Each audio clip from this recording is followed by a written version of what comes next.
20 ಕೋಟಿ. ಆಮೇಲೆ ಎಲಿವೇಟೆಡ್ ಕಾರಿಡಾರ್ಗೆ 15,000 ಕೋಟಿ, ಪೆರಿಫೆರಲ್ ರಿಂಗ್ ರೋಡ್ಗೆ 27,000 ಕೋಟಿ, ಘನತ್ಯಾಜ್ಯ ವಿಲೇವಾರಿಗೆ 33,200 ಕೋಟಿ, ಡಬಲ್ ಡೆಕ್ಕರ್ ಫ್ಲೈಓವರ್ಗೆ 8,916 ಕೋಟಿ, ಅದೇ ರೀತಿ ರಾಜಕಾಲುಗಳ ಪಕ್ಕದಲ್ಲಿ 3,000 ಕೋಟಿ. ಬಹುಶಃ ಪ್ರಪಂಚದ ಇತಿಹಾಸದಲ್ಲಿ ರಾಜಕಾಲುಗಳ ಪಕ್ಕದಲ್ಲಿ 45 ಮೀಟ್ರು ಮತ್ತು 45 ಮೀಟ್ರು ಅಗಲೀಕರಣ ಮಾಡಿ ರಸ್ತೆ ಮಾಡೋಂಥದ್ದಕ್ಕೆ ಒಂದು ಚಾಲನೆ ಕೊಟ್ಟಿದ್ದಾರೆ. ಆ ಚಾಲನೆ ಕೊಟ್ಟಿರೋಂಥದ್ದು ಹೇಳ್ತೀನಿ.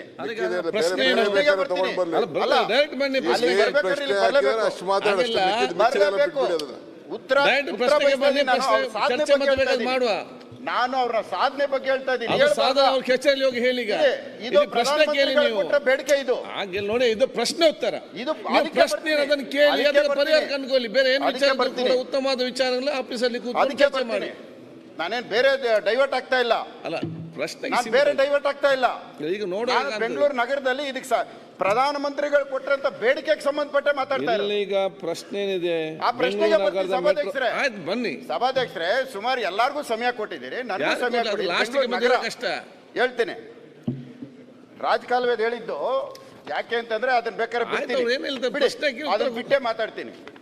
ನಾನು ಕೇಳಿರುವಂತ ಪ್ರಶ್ನೆ, ಮೆಟ್ರೋ ಮಾರ್ಗದ ಒಂದು ನಿಲ್ದಾಣದಿಂದ ಮತ್ತೊಂದು ನಿಲ್ದಾಣದ ಅಂತರವನ್ನು ಯಾವ ಮಾನದಂಡಗಳ ಆಧಾರದ ಮೇಲೆ ನಿರ್ಧರಿಸಲಾಗುತ್ತದೆ ಮಾಹಿತಿ ನೀಡಿ ಅಂತ ಕೇಳಿದ್ದೀನಿ. ಅದಕ್ಕೇನು ಕೊಟ್ಟಿದ್ದಾರೆ? ಪ್ರಯಾಣಿಕರಿಗೆ ಅನುಕೂಲವಾಗುವಂತೆ ಮತ್ತು ಪ್ರಯಾಣಿಕರ ಸಂಖ್ಯೆಯನ್ನು ಹೆಚ್ಚಿಸಲು ನಿಲ್ದಾಣಗಳನ್ನು ವಾಣಿಜ್ಯ ಸಂಸ್ಥೆಗಳು ಮತ್ತು ವಸತಿ ಪ್ರದೇಶಗಳ ಹತ್ತಿರದಲ್ಲಿ ಯೋಚಿಸಲಾಗಿದೆ.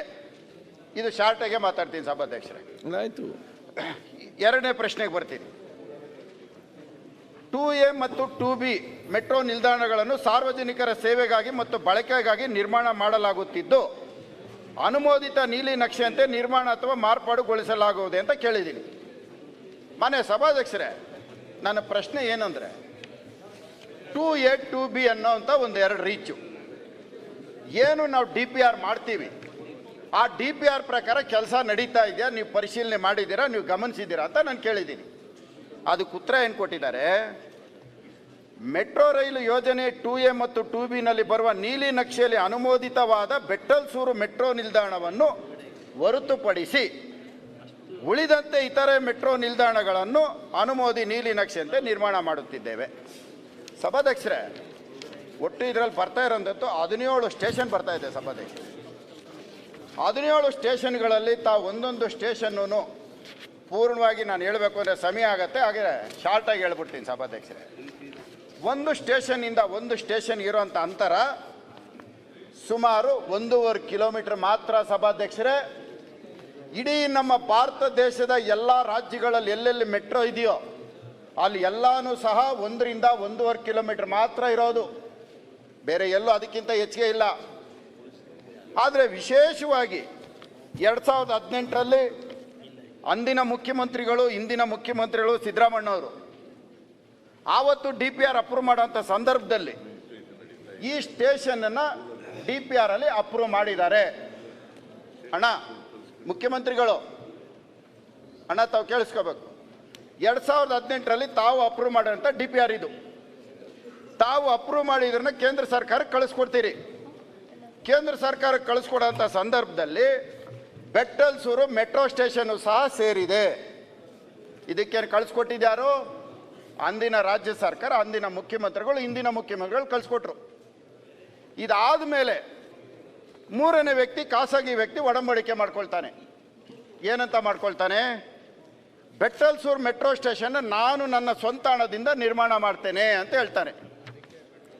ಅದಕ್ಕೆ ಮೆಟ್ರೋ ಅವರು ಸಹ ಒಪ್ಪಿಗೆ ಕೊಡ್ತಾರೆ, ಆಯಿತು ಮಾಡಿಕೊಡಿ ಅಂತ. ಅದಕ್ಕೆ ಮುಂಚಿತವಾಗಿ ಏನಾಗತ್ತೆ? ಲ್ಯಾಂಡ್ ಅಕ್ವಿಜಿಷನ್ ಆಗತ್ತೆ. ರಾಜ್ಯ ಸರ್ಕಾರ ಲ್ಯಾಂಡ್ ಅಕ್ವಿಜಿಷನ್ ಮಾಡುತ್ತೆ. ಲ್ಯಾಂಡ್ ಅಕ್ವಿಜಿಷನ್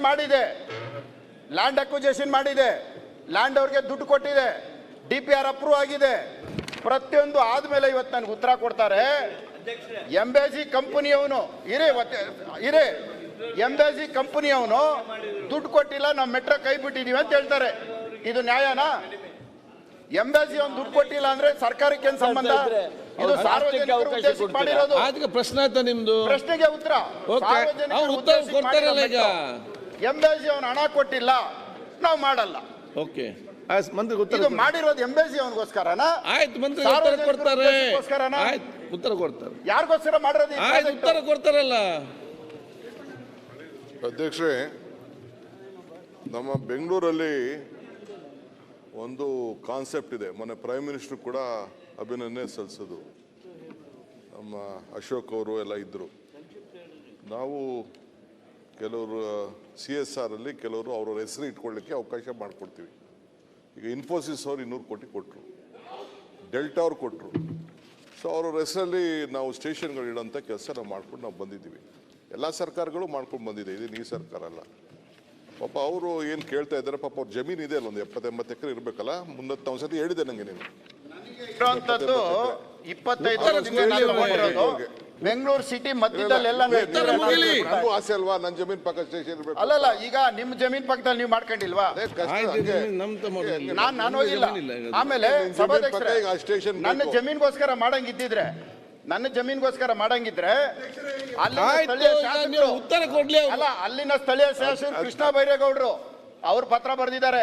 ಸರಿಗೆ ನಲ್ಲಿ ಬೇಕಾ ಬೇಡ ಅವಶ್ಯಕತೆ ಇದೆ. ಅವ್ರು ಹೇಳಿದ್ದಾರೆ ಬಿಡಪ್ಪ, ನನಗೇನು ಕೃಷ್ಣ ಹೇಳ್ಬೇಕು ಬೈರೇಗೌಡರು ಹೇಳಿದ್ದಾರೆ. ಲೆಟರ್ ಬರೆದಿದ್ದಾರೆ. ಆಯ್ತು, ಈಗ ನನ್ನ ಜಮೀನ್ ಬಿಟ್ಬಿಡಿ. ಕೃಷ್ಣ ಬೈರೇಗೌಡರು ಇದು ಬೇಡ ಅಂತ ಹೇಳಿ ನಾನು ಇವಾಗಲೇ ಕುಂತ್ಕೊಂಡ್ಬಿಡ್ತೀನಿ. ಅಧ್ಯಕ್ಷರೇ, ನಾನು ನನ್ನ ಕ್ಷೇತ್ರದಲ್ಲಿ ಅಲ್ಲಿ ಮೆಟ್ರೋ ಸ್ಟೇಷನ್ ಬೇಕು ಅಂತ ಕೇಳಿದ್ದೇನೆ. DCM ಅವ್ರಿಗೆ ಪರ್ಸನಲಿನೂ ರಿಕ್ವೆಸ್ಟ್ ಮಾಡಿದ್ದೇನೆ. ಸೊ ನಂದು ಒತ್ತಾಯ ಇದೆ. ಆದ್ರೆ DCM ಕೇಳ್ತಾ ಇರೋದು ನೀವು ಯಾವ ಕಾರಣಕ್ಕೆ ಅದನ್ನ ಒತ್ತಾಯ ಮಾಡ್ತಾ ಇದೀರಿ ಅಂತ ಅವ್ರಿಗೆ. ನಾನು ಬೆಂಗಳೂರು ನಗರದ ಒಬ್ಬ ಶಾಸಕ, ಅಲ್ಲಿ ಬೆಂಗಳೂರಿನ ನಿವಾಸಿ. ಅವ್ರಿಗೂ ಈಗ ಬೆಂಗಳೂರಿನಲ್ಲಿ 5 ತಲೆಮಾರು ಆಗೈತೆ. ಕಾರಣ ಅಧ್ಯಕ್ಷರ ಮುಗಿಸ್ತಾರೆ. ನಮಗೆ ವಿಷಯ ಚರ್ಚೆ ರಾಜ್ಯದ ಜನತೆ ಬೆಂಗಳೂರಿನಲ್ಲಿ ಹೇಳ್ತೇನೆ ನಿಮ್ಗೂ ಪ್ರಶ್ನೆಗೆ ಉತ್ತರ ಯಾರ್ಯಾರ್ದು ಏನೇನು ಅವ್ರಿಗೆ ಹೇಳಿದ್ರೆ ಅವ್ರು ಕೇಳ್ತಾರ. ನನಗೆ ಪಕ್ಕದಲ್ಲಿ ಯಾರ್ದು ಎಷ್ಟು ಎಷ್ಟು ಏನು ಎಲ್ಲ ಇಡೀ ಬೆಂಗಳೂರದು ಚಿತ್ರ ಏನಿಲ್ಲ. ನನಗೆ ಅವ್ರಿಗೆ ಹೇಳಿದ್ರೆ ಅವ್ರು ಕೇಳ್ತಾರ. ಹೇಳಿ, ಈ ಪ್ರಾಜೆಕ್ಟ್ ಆಗೋದಕ್ಕೆ ನಾನೇ ಸಲಹೆ ಕೊಟ್ಬಿಡ್ತೀನಿ. ಆಯ್ತು, ಕೂತ್ಕೊಳ್ಳಪ್ಪ. ತುಂಬಾ ದೊಡ್ಡ ಸಲಹೆ ಏನಿಲ್ಲ. ಸ್ಟೇಷನ್ ಒಂದ್ ನಿಮಿಷ ಸರ್, ಮಾನ್ಯ ಸಭಾಧ್ಯಕ್ಷರೇ, ನಾನೇ ಉಪಮುಖ್ಯಮಂತ್ರಿಗಳು ಒಂದು ಸಲಹೆನೂ ಕೊಡ್ತೀನಿ. ನೀವು ಒಂದೇ ಒಂದು ಫೋನ್ ಕಾಲು ಆಗುತ್ತಾ ಆಗಲ್ವಾ, ದುಡ್ಡು ಕಟ್ತೀಯಾ ಕಟ್ಟಲ್ವಾ, 24 ಅವರ್ ಟೈಮ್ ಕೊಡಿ, ನಿಮ್ದೊಂದು ಫೋನ್ ಕಾಲಕ್ಕೆ ದುಡ್ಡು ಕಟ್ತಾರೆ. ಇವತ್ತು ಬೆಂಗಳೂರು ನಗರದಲ್ಲಿ ಬೆಂಗಳೂರು ನಗರದಲ್ಲಿ ಬಿಲ್ಡರ್ಗಳು ಹೇಳಿದ ಮಾತು ಕೇಳ್ತಾರೆ, ಅದು ನಿಮ್ಮೊಬ್ಬರ ಮಾತ್ರ ಕೇಳೋದು. ಆಯ್ತು, ಉತ್ತರ ಕೊಡ್ಲಿ. ಒಂದು ಮಾತು ಹೇಳಿ ಸರ್. ಆಯ್ತು, ಈಗ ಎಲ್ಲರೂ ಕೇಳ್ತಾರೆ, ನೀವು ಕೇಳ್ಬೇಕಲ್ಲ ಹೇಳಿದಾಗೆ. ಒಂದು ಮಾತು ಹೇಳಿ. ನೀವು ಕೂತ್ಕೊಳ್ಳಿ, ಈಗ ಮುಂಡತ್ನ ಕೂತ್ಕೊಳ್ಳಿ. ಅಧ್ಯಕ್ಷರೇ, ಮುಂಡತ್ನವ್ರೆ, ಅಧ್ಯಕ್ಷರೇ ಏನು ತೊಂದರೆ ಇಲ್ಲ. ಅವರು ಪಾಪ ಸ್ವಾರ್ಥ ತಪ್ಪೇನಿಲ್ಲ. ಮನುಷ್ಯಂಗೆ ನನಗೂ ಸ್ವಾರ್ಥ ಇದೆ, ಅವ್ರಿಗೂ ಸ್ವಾರ್ಥ ಇದೆ. ಈಗ ಹಿಂದೆ ಅಲ್ಲಿ ಎಂಬಾಸಿ ಅವ್ರದ್ದು ಒಂದು 250-200 ಎಕರೆ ಅಲ್ಲೇನೋ ಜಮೀನಿದೆ. ಅವರು ನನ್ನ ಹೆಸರು ಬರಬೇಕು ಅಂತೇಳಿ ಎಂಬಾಸಿದು ಅಂತ ಅಂದ್ಬಿಟ್ಟು ಒಂದು ಅಗ್ರಿಮೆಂಟ್ ಮಾಡ್ಕೊಂಡಿದ್ದಾರೆ. 140 ಕೋಟಿ ರೂಪಾಯಿ ಸ್ಟೇಷನ್ ಮಾಡಬೇಕು, 120 ಕೋಟಿ ರೂಪಾಯಿ ಕೊಡ್ತೀವಿ ಅಂತ ಹೇಳಿದ್ದಾರೆ. ಅದ್ರಲ್ಲಿ ಬರೀ 1 ಕೋಟಿ ದುಡ್ಡು ಕೊಟ್ಟಿದ್ದಾರೆ. ಇವ್ರದ್ದು ಒಂದು 70-80 ಎಕರೆ ಇದೆ. ಇವರು ದುಡ್ಡು ಕೊಟ್ಬಿಡ್ಲೆ, ಮುಂದತ್ತೆ ಹೆಸರು ಇಟ್ಬಿಡ್ತೀನಿ ಸ್ಟೇಷನ್. ಸಭಾಧ್ಯಕ್ಷರೇ, ಹಂಪನಗೌಡ ಬಾದಲ್ಲಿ ಅವರು ಅಂದ್ರೆ ಅಲ್ಲ, ಈಗ ಅಂದ್ರೆ ದುಡ್ಡು 6 ಜನ ಕೊಡ್ಲಿಕ್ಕೆ ಸ್ಟೇಷನ್ ಮಾಡೋದು ಯಾರು ಮಾಡ್ತಾರೆ, ಯಾರು ಕೊಡೋದು? ಸರ್ಕಾರ ಹೆಸರಲ್ಲಿ ಮಾಡ್ತಾರೆ. ಅಲ್ಲ, ಈಗ DPR ದಲ್ಲಿ ಇದೆ ಸ್ಟೇಷನ್. ನೀವು ಅರ್ಥ ಮಾಡಿಕೊಳ್ಳಿ, ಅವ್ರು ಫಸ್ಟ್ ಕೊಡ್ತಾರೆ. ಗಂಭೀರವಾದ ಸರ್ಕಾರ ಹೆಸರಲ್ಲಿ ಮಾಡ್ತದಂತೆ. ಸಭಾಧ್ಯಕ್ಷರೇ, ಇದು ಗಂಭೀರವಾದ ಪ್ರಶ್ನೆ.